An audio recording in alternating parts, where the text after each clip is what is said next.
నిగానిక గ్రంథంలో కూడా బౌద్ధుడు రాసింది కూడా బుద్ధుడు రాసింది కూడా అదే చెప్పాడు. ఏం చెప్పాడంటే నా తర్వాత 500 సంవత్సరాలకి దివ్య పురుషుడు అవతరిస్తాడు, ఆ దివ్య పురుషుడు నేను సేవిస్తున్నాను, అతను లోకానికి వెలుగై ఉన్నాడు, నేను ఆ వెలుగును అనుసరిస్తాను అని చెప్తున్నాడు. అంటే ఆయన పేరు మెస్సయ్య లేక మెత్తయ్య అని పేరు పెట్టబడను అని 500 సంవత్సరాల తర్వాత నా తర్వాత ఆయన రాబోతున్నాడు అని చెప్పాడు. స్తోత్రం చేద్దాం హల్లెలూయా. 500 సంవత్సరాల తర్వాత నా తర్వాత రాబోతున్నాడు అన్నాడు. ఆయన చనిపోయిన తర్వాత 500 సంవత్సరాలకి యేసుక్రీస్తు వచ్చాడు, అందరితో చెప్పాడు నేను ఆయన అనుసరిస్తున్నాను, ఆయన వెలుగును అనుసరిస్తున్నాను అన్నాడు. అంటే అందరితో మాట్లాడాడు యేసుక్రీస్తు వారు, యేసు ప్రభు వారు రాకమునుపు అందరితో మాట్లాడాడు. మన గ్రంథాల్లో రాశాడు, అలాగే ఖురాన్లో రాశాడు, బౌద్ధ మతంలో రాశాడు, బైబిల్లో రాశాడు. ఒక బైబిల్లోనే రాశాడంటే అది వాళ్ళ గ్రంథంలో మనకెందుకు అనుకోవచ్చు. అందరు పండితులను ప్రేరేపించి వారిలో ఉండి నేను పలానా రూపంలో రాబోతున్నాను, సర్వ పాపాల నిమిత్తం రక్తం నేను చిందించడానికే వస్తున్నాను, భూలోకంలోకి రాబోతున్నాను, అడిగి పెట్టబోతున్నాను అని చెప్పి రాసింది మరి పరిశుద్ధాత్మ దేవుడు అందరికీ ప్రేరేపించాడు. గొప్ప విషయం కదా. ఒక్కళ్ళైతే అనుకోవచ్చు. మీరు ఖురాన్లో పోయి చూడండి, ఈసా ఎల్లా అని ఉంటుంది, ఆయన పేరేంటి ఉండాలి. అలాగే బౌద్ధ మతంలో చూడండి, మెస్సయ్య లేక మెత్తయ్య అని పేరు ఉంటుంది. అలాగే మన రామాయణ ఋగ్వేదాల సమయంలో కూడా ఉంటుంది. దేవుని సర్వపాపాల నిమిత్తం రక్త ప్రసవాస్యం తంత రక్తం పరమాత్మే పుణ్యపరుచు బలిదానం అని అన్నిట్లో ఆయన రక్తం చిందించాలి. ఆ రక్తం ద్వారానే మనిషికి ఇమోషన్ కలిగింది, ఆ రక్తం ద్వారానే పరలోకి వెళ్తాం, ఆ రక్తం ఉంటేనే మనిషి బ్రతకగలుగుతాడు తిరిగి మళ్ళా తిరిగి ఆ పరలోకంలో దేవదూతల రూపం కలిగి ఉంటాం. ఆమేన్ హల్లెలూయా. అందుకు రాబోతున్నాడు. ఇక్కడ మనం చూసినట్టే అపోస్తలుల కార్యక్రమంలో 1:11 మనం చూసినట్టే మన ఏ రీతిగా అయితే వెళ్ళాడో అదే రీతిగా మళ్ళా తిరిగి రానే ఉన్నాడని చెప్తాడు. మైక్ ఉంది కదా, పక్కన తీసుకోమ్మా, చూడండి ఒకసారి. గలిలయ మనుషులారా, ఎందుకు మీరు నిలిచి ఆకాశం వైపు చూచుచున్నారు? ఆకాశం వైపు చూస్తున్నారు. మీ యొద్ద నుండి పరలోకమునకు చేర్చుకొనబడిన ఈ యేసే ఏ రీతిగా వెళ్ళాడో పరలోకమునకు వెళ్ళును మీరు చూచితిరో, ఆ రీతిగానే ఆయన తిరిగి వచ్చినని వారితో చెప్పిరి. అర్థమవుతుందా?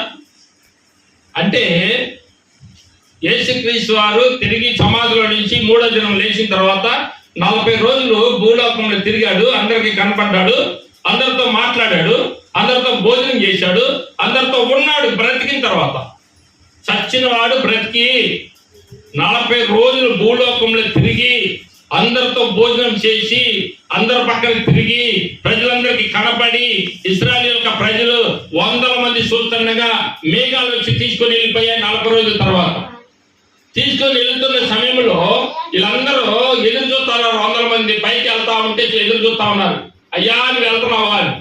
ఈ లోపు దేవదూతలు వచ్చి చెప్తున్నాయి, ఏమంటేనంటే ఓ గలిలయ మనుషులారా, ఏ విధంగా అయితే యేసుక్రీస్తు వారు ఆకాశంకి ఎక్కిపోవటం మీరు చూస్తున్నారో అదే రీతిగా ఆకాశం నుంచి మళ్ళీ రావటం మీరు చూస్తారు అని అంటారు.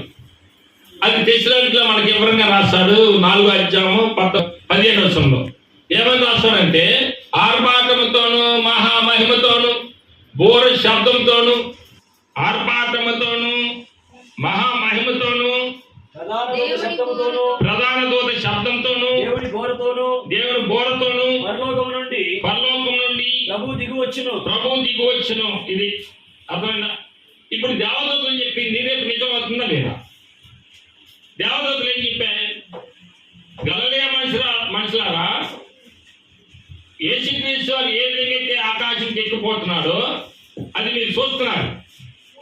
అదే రీతిగా అందరూ చూస్తుండగా ఆర్భాటంతో మహామహిమతో ఘోర శబ్దంతో పరలోకం నుండి దిగొచ్చడం కూడా మీరు చూస్తారు. ఆమేన్ హల్లెలూయా.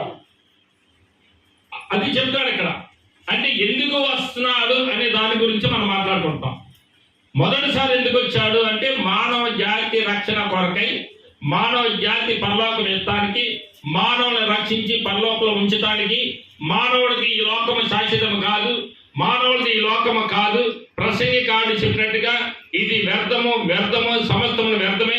సూర్యుడి కింద పడుతున్న మనుషుడు పడుతున్న ప్రతి పార్టీ కూడా వ్యర్థమే. ఈ వ్యర్థమైన దానికోసం ప్రయాసపడుతున్నారు. కానీ ఎప్పటికైనా ఇది విడిచిపెట్టి పోవాల్సిందే. నా తల్లి గర్భంలోంచి నేను ఏమీ తీసుకొని రాలేదు, వెళ్ళేటప్పుడు నేనేమి తీసుకొని వెళ్ళలేనని ఏబు గారు సాక్షించినట్టుగా రేపు మనం ఇవ్వబోతున్నాము.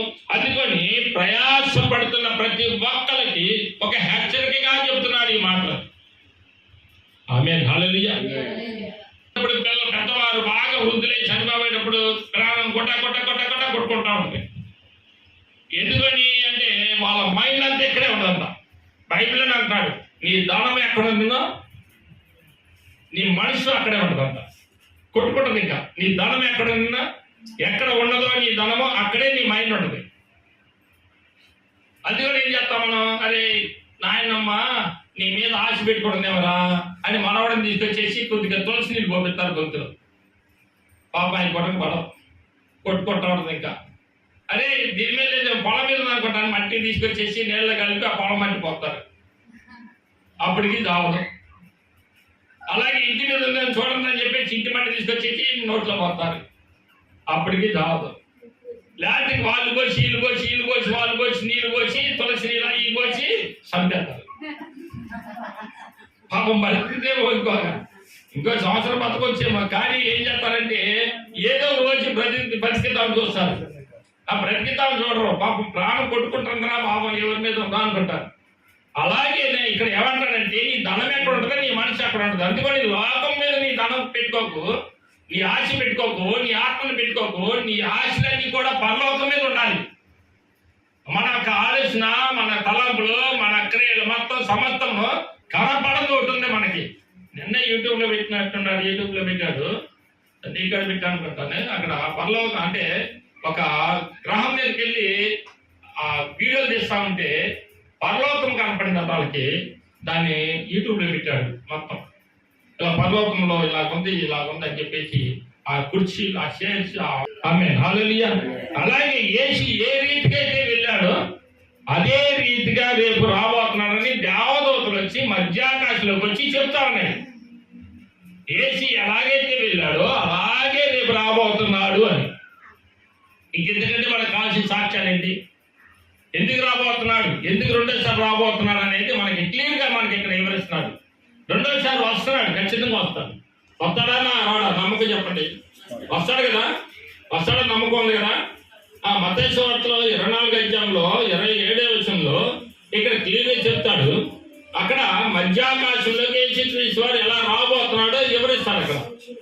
అక్కడ ఇంకా వివరిస్తాడు. మత్తయి సువార్తలో మనం చూసినట్టే 24:27 త్వరగా మెరుపు తూర్పున పుట్టి పడమటి వరకు ఎలాగ కనపడును అలాగ మనిషి కుమారుని రాగడి ఉండును. అప్పుడు మనిషి కుమారుని చూసిన ఆకాశమందు కనపడును.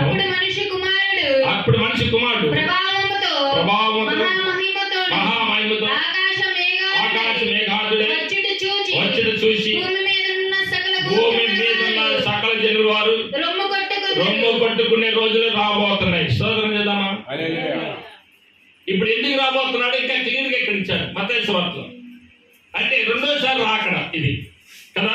పోయినసారి ఏం చూస్తున్నాం, ఇంతకుముందు ఎందుకు వచ్చాడంటే రక్తం కాల్చడానికి వచ్చాడు, ప్రాణం పెడతానికి వచ్చాడు, ప్రజలందరినీ పరలోక మార్గాన్ని తెరవడానికి వచ్చాడు.